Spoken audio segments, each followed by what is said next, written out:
As it turns out, I never had an Uncle Sal. I still remember him though, sitting dour at certain family events, drink always in hand. "How's it going, Uncle Sal?" I would ask, thinking he was just lonely and that talking to someone might cheer him up. "I'm on the road to nowhere, Jack," he would say. I never knew how to respond to that. Did I tell him that my name wasn't Jack? Or did I tell him that I was sorry his wife, my aunt, had died, but that tomorrow was another day? In fact, today was another day, and we were all here having fun and eating good food together, and so there was a reason to feel happy. Of course it wouldn't have mattered because he didn't exist.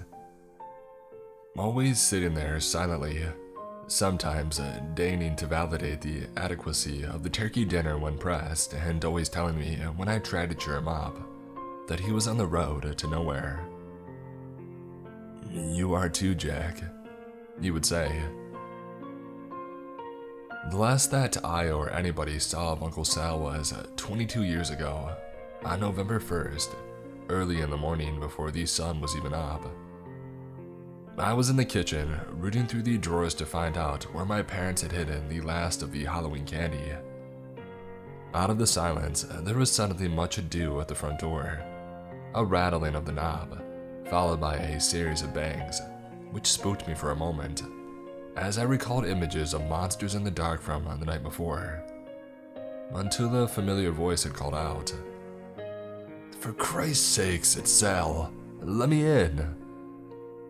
A moment later, my dad came into view from upstairs, stark naked, looking as angry as I had ever seen him. He walked over, pressed his hands against the door, and shouted at Uncle Sal to go home and to sleep it off, or so help him, Dad, God. "Open the frickin' door," said Sal in an even voice. "I've got something important to say and I don't know how much time I've got left." "Sleep it off," said Dad again. I was staring right at his hairy butt. It was gross and I wondered if one day my own butt would grow as hairy. "If only I could," said Sal, so quietly that I could barely hear him. "Open the door, Don. I won't be but a minute." At last, my dad relented, undid the lock and swung the door open, still naked, his manhood retreating into him as the cold fall air rushed into our sanctuary. "This better be good, brother."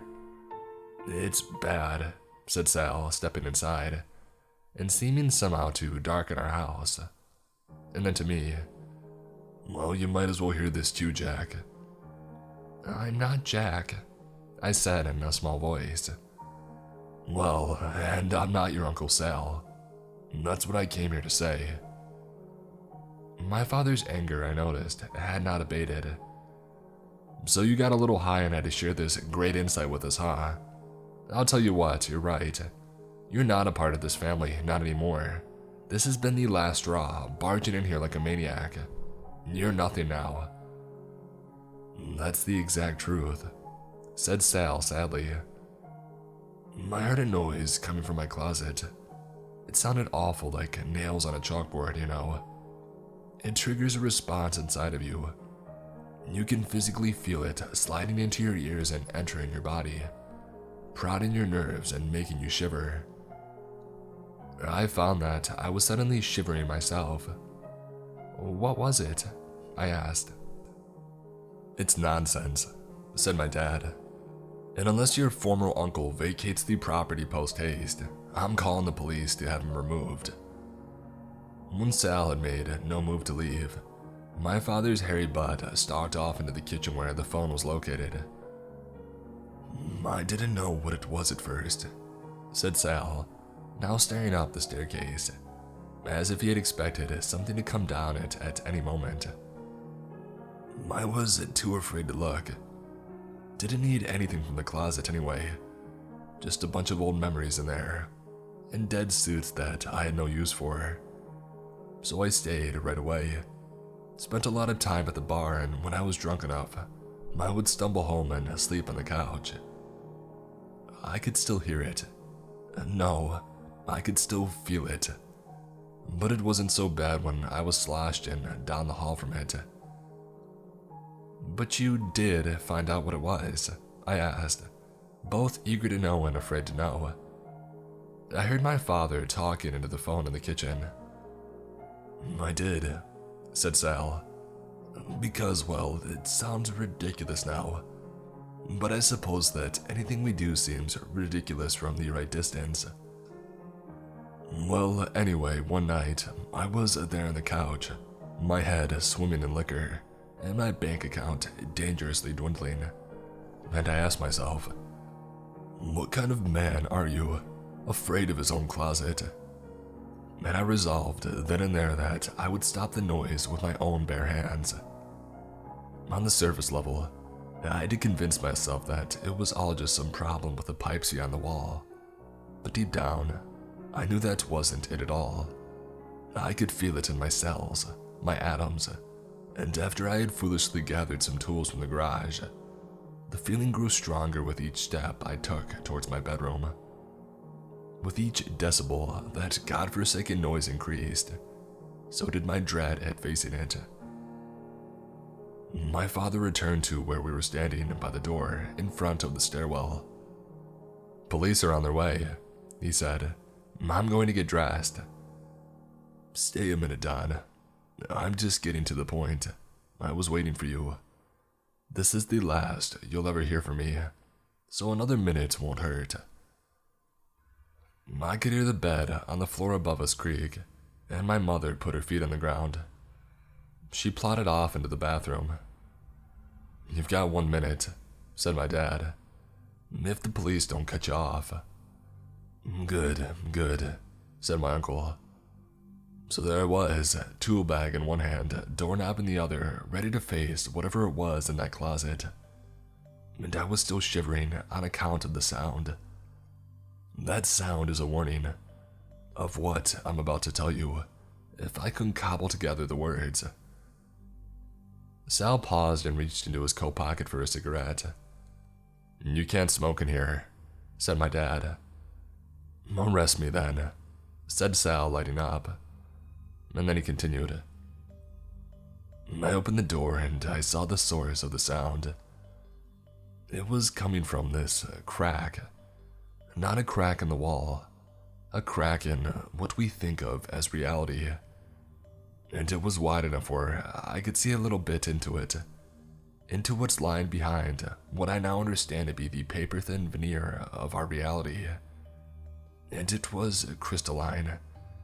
This intricate, incomprehensible pattern of glimmering blue, many-faceted crystals.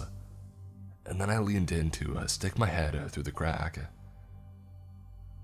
Sal took a deep drag and blew the smoke off slowly. My father was as angry as ever. This is the most ridiculous nonsense I've ever heard. Even for you, Sal, this is a new pitch of insanity. I pity you, but the time has come to cut all ties. As I brought my head nearer and nearer, said Sal, the noise increased in intensity. I was no longer shivering, but now violently convulsing. My body was doing its damnedest to warn me, but I had to know what it was all about. And so, with my ears bleeding, I stuck my head into the crack. At once, the terror stopped, and so too did the pain.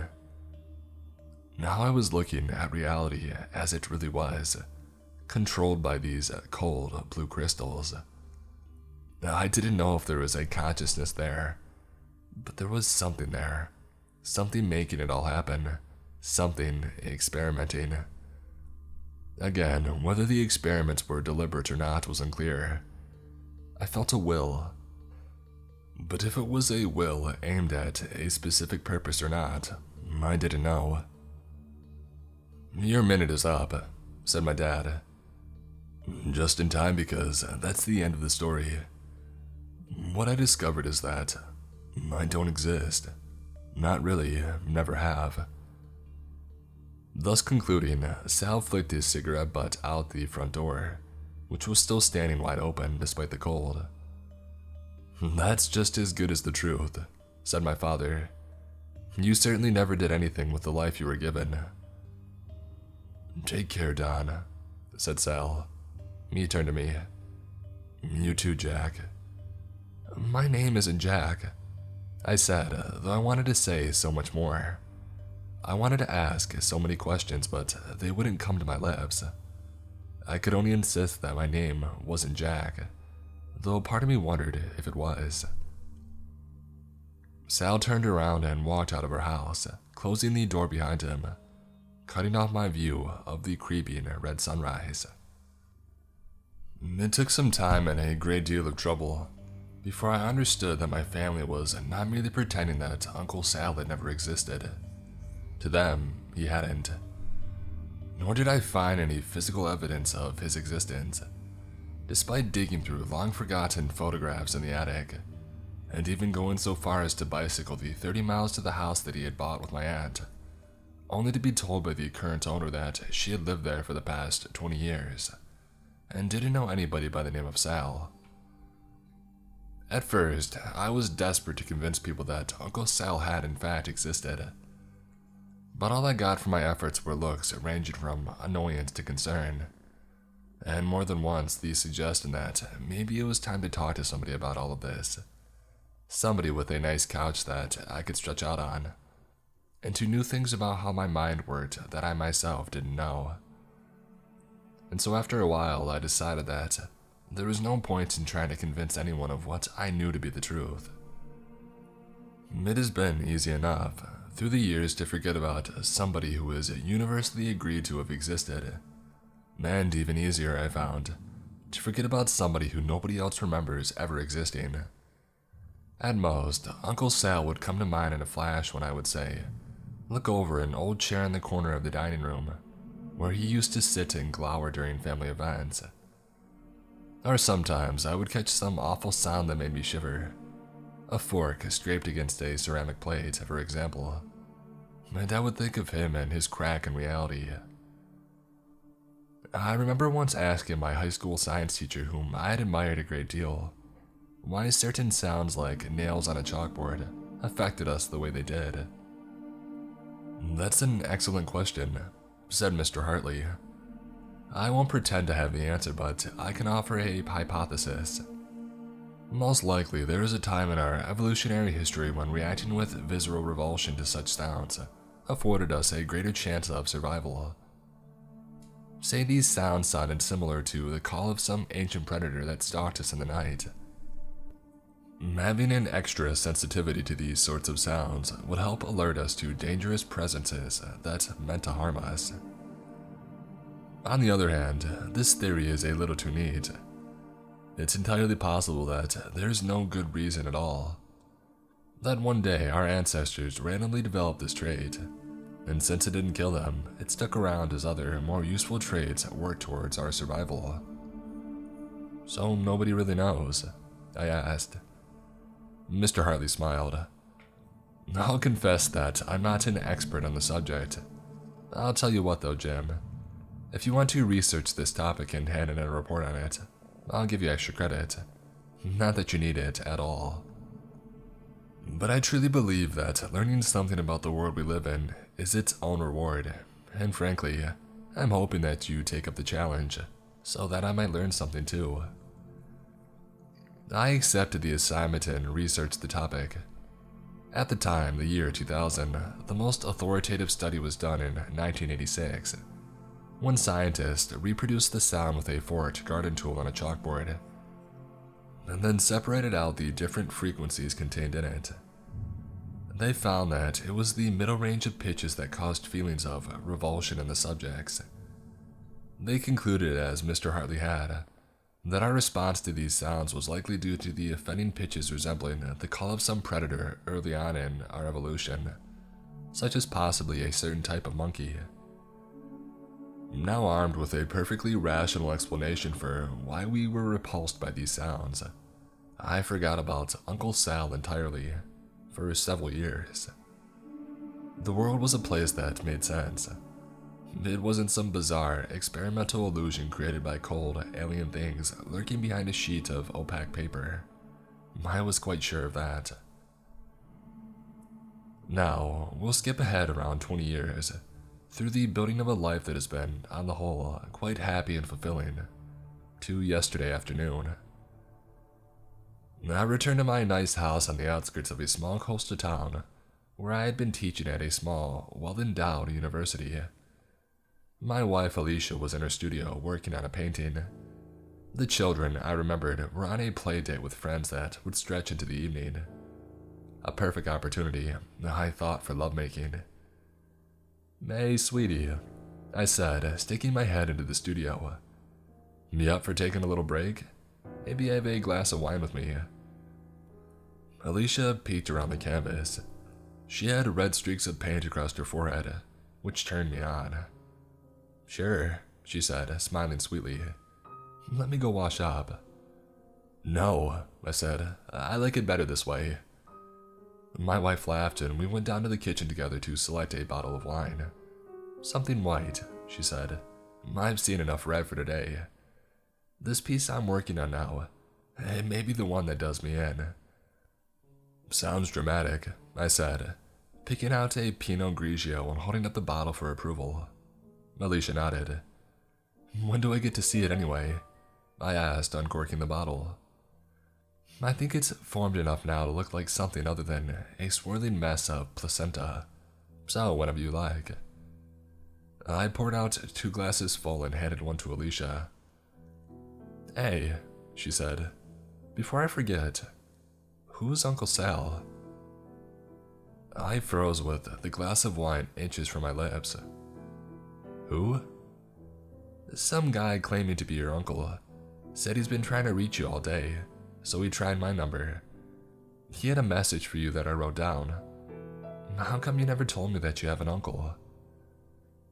I became unstuck and swallowed down half the contents of my glass. "I don't," I said, thinking about the series of unanswered calls I had received that day from an unknown caller. Must have been a wrong number. "Ah," said Alicia.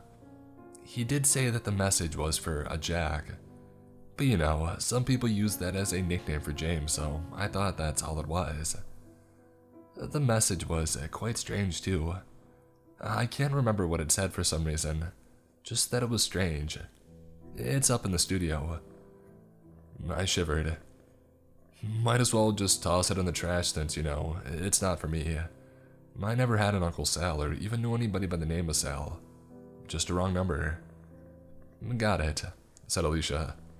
"Shall we head upstairs to do the deed?" I had grown cold inside and wanted desperately to warm up. "We should," I said, topping off my glass. Alicia led the way up the stairs and I followed from behind, looking at the butt I knew so well, but which still was full of untold wonders for me. But the warm feelings didn't come, and instead, I was greeted by the sudden and hideous vision of my father's naked, hairy butt, as I had seen it all those years ago. I drained my glass mid-step, only successfully landing half of its contents into my mouth. The rest dribbled down my chin. We reached the 2nd floor and I made my way to the bedroom, but halfway there, Alicia stopped in front of her studio. "Want to see it?" she asked. "The painting?" "Yes," I said. I think that by then, I could already hear the sound, could feel it reaching into my ears and sliding into my body. Alicia led me into the studio and around to the front of the painting. There on the canvas was a chaotic bunch of dark colors, smeared around and on top of each other. And on top of it all, in blood red paint, some words. They read, "You're on the road to nowhere." I dropped my wine glass to the floor, as Alicia spoke above the increasing noise. "That was the message," she said, "from Uncle Sal." I turned to face her in uncomprehending terror as the noise increased in intensity, from mere fingernails scraping against a chalkboard to dark and heavy claws tearing through reality itself. And then a crack formed, and Alicia, my love, split down the middle, spilling out a cold blue and screaming the sound. I began jerking violently around, knocking over the canvas, and grew desperate to escape. I obeyed the most powerful, most primitive urge I had ever experienced, and ran out of the room and down the hall. I fell down the stairs, banging body parts against the treads and the balusters, but was too full of panic to feel any physical pain. I made it to the front door and outside, into the purple twilight, and kept running to where my car was parked. I jumped inside and started driving down the road. I drove for many miles, the pain now fully registering throughout my body, and finally pulled into a hotel parking lot. My intention was to drink myself into oblivion and pass out alone in a cheap room, putting off the business of processing what had happened until there was some distance to look at it from. But after a few drinks, my nerves had steadied enough, and I was happy to convince myself that it had just been a strange hallucination, all of it, from Uncle Sal to the splitting apart of my wife. She was probably home now, I figured, alone with the kids, beginning to grow irritated that I wasn't there yet. The bartender lumbered over to refill my drink. He looked strangely familiar. I held up a finger and said, "Give me a second. Not sure if I want another one yet." I pulled out my phone and went to call Alicia, but I couldn't find her name in my contacts. I bit my lip and I dialed her number manually. The line rang and rang. "Well," said the bartender, "what's it gonna be, Jack?"